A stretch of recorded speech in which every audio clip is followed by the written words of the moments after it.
Welcome to the Global Impact Charity Voices series, a way for you to connect with the charities and causes you care about most. We're speaking with Medical Teams International in our last episode of this season of Charity Voices. We talk about how supporting nonprofits and practicing self-care go hand in hand as we all kick off 2021 together. Hi, I am Lauren Rutledge with Global Impact, and I am so excited to bring you another episode of our Charity Voices series. Today, I am joined by Lauren Otterstall, Communications Specialist with Medical Teams International, and we're so excited to have her and to learn more about Medical Teams' work. Lauren, to get us started, why don't you share a quick overview of Medical Teams International and something that people might not know about the organization?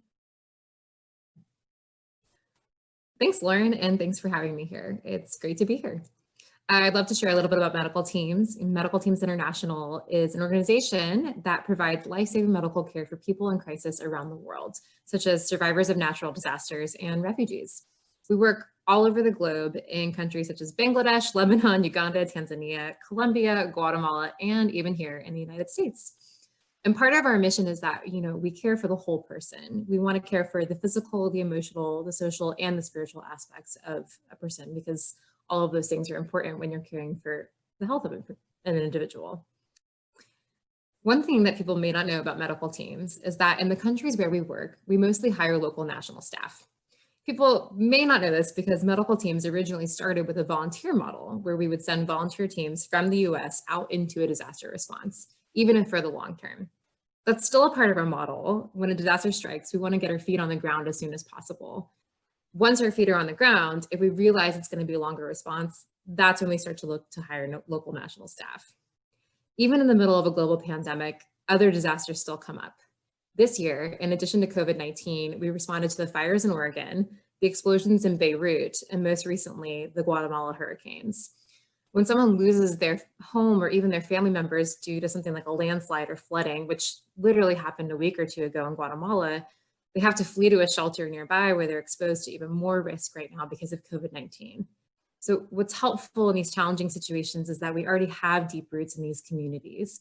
So when the disaster strikes, we can be there to help support and protect the people who've been affected. We're able to quickly mobilize and respond. That's great. And yeah, I'm sure having those people there just plays such a huge role. And we are, of course, very appreciative of your ability to be able to respond and just be there so quickly. And so what is something that really drew you to Medical Teams' mission? Yeah, that's a great question. I think part of what drew me to this work is the fact that we do work alongside these local communities and work with local nationals. I love seeing this model where an international nonprofit is working alongside the communities that it serves, because I think it's really empowering. It empowers the people that we serve because they're working with people who know their language and know their culture. It empowers our staff, and you see it when you meet them. They're so passionate about this work. They recognize that when they show up to work, it'll very likely help save a life, if not many lives. I had the opportunity to go to Uganda and meet some of our staff in February, which was incredible. And while there, I met one of our nutritionists, Monica. She had this amazing story because she took this job years ago, just thinking it was just a job. She had no idea what to expect. And then she ended up falling in love completely with her work. She devotes countless hours because she realizes, but for herself personally, that if she doesn't, she's afraid that it could mean the loss of a life. And she said it best herself: nutrition saves lives. The work that we do here at Medical Teams can and does save lives. And that's honestly why I love working here. You see it everywhere you go here. Like, we're all so passionate about what we do. And Medical Teams is just a phenomenal organization because it is working alongside these communities and it's empowering them. You can definitely see through Medical Teams' incredible work that they have this powerful set of passionate employees behind them. And if there was ever a year to have really shown the importance of having that employee force behind you, it was definitely 2020. And so being a global organization, I'm sure COVID-19 and the pandemic has certainly had a huge impact on your work. And just would love to hear if you could share a little bit more about how Medical Teams has been responding to the pandemic, and also how has COVID affected or changed your work? Being a health-focused organization, COVID-19 raised a huge concern in all of the countries where we work. I mean, nearly overnight, we needed to find ways to protect the people that we serve and all of our global health staff.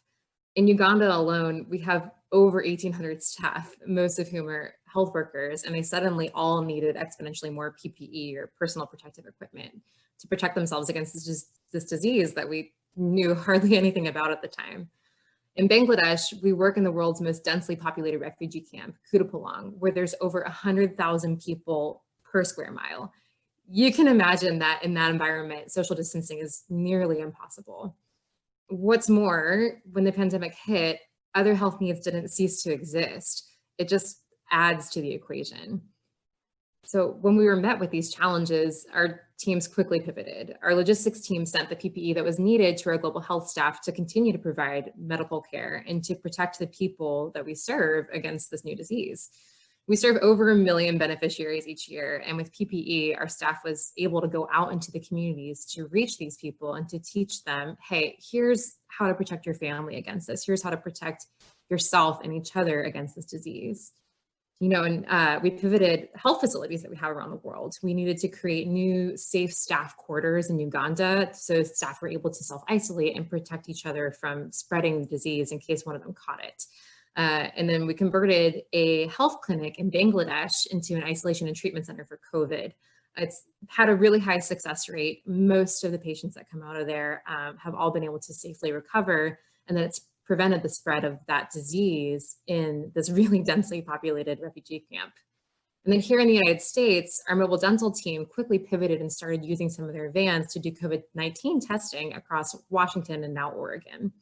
The team is absolutely amazing. We have these staff and these volunteers who are so willing to go into the hot zones and help identify outbreaks. They're there to mitigate the risk of spread amongst these very high-risk communities.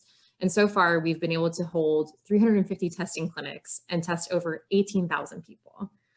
So even though it's been a challenging year, it's been absolutely amazing to see how our staff have met these challenges with resilience. It's honestly what we do best, emergency disaster response. We see the need and we quickly pivot to meet it. Absolutely. And it's really incredible to hear just how quickly you're able to be there and pivot your work and address these needs felt here at home and in these countries around the globe. It's very inspiring.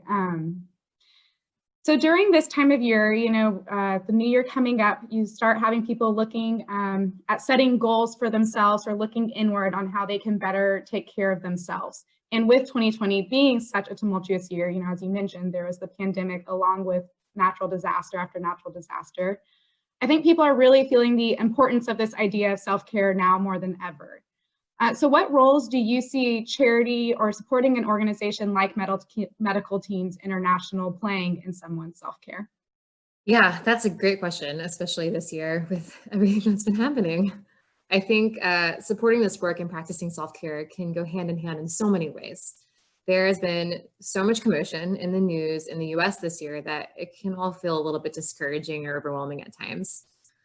What I've personally found to be helpful is getting outside of yourself, expanding your global mentality and keeping a pulse on what's actually happening in the world outside of our small world here in the West.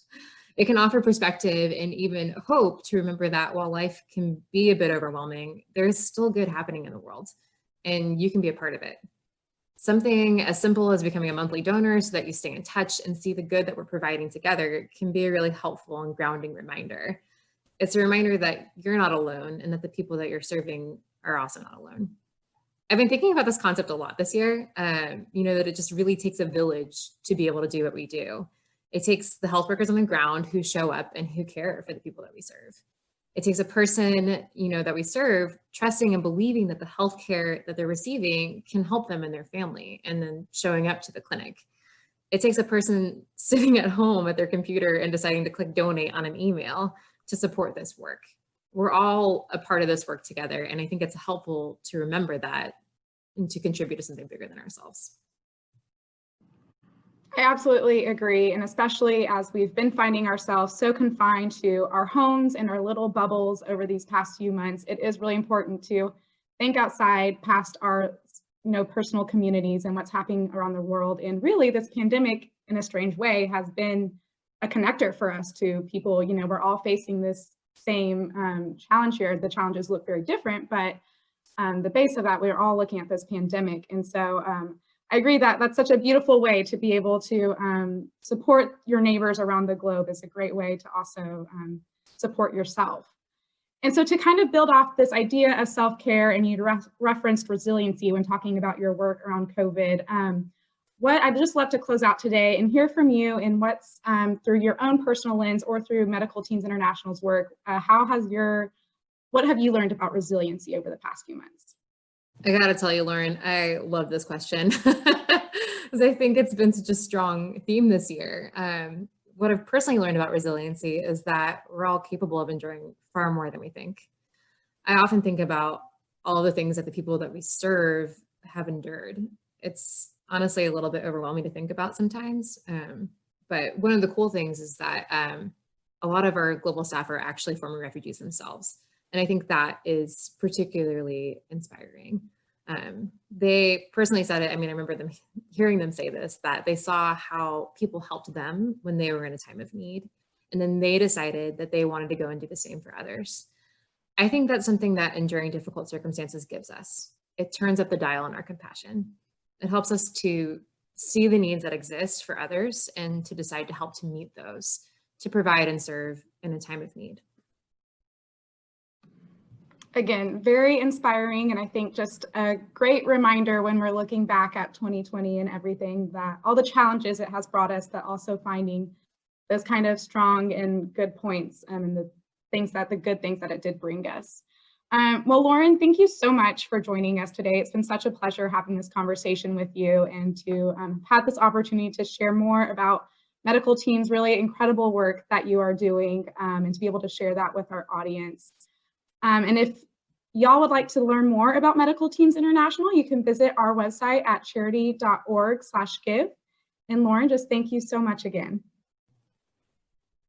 Thanks for having me, Lauren. It's been a pleasure. And thanks for supporting and showcasing medical teams and the great work that we get to do. That's all for today's Charity Voices series. Thank you so much for joining. Stay up to date on the work of all of our wonderful charity partners by following Global Impact on Facebook and Twitter and visiting our website, charity.org/give.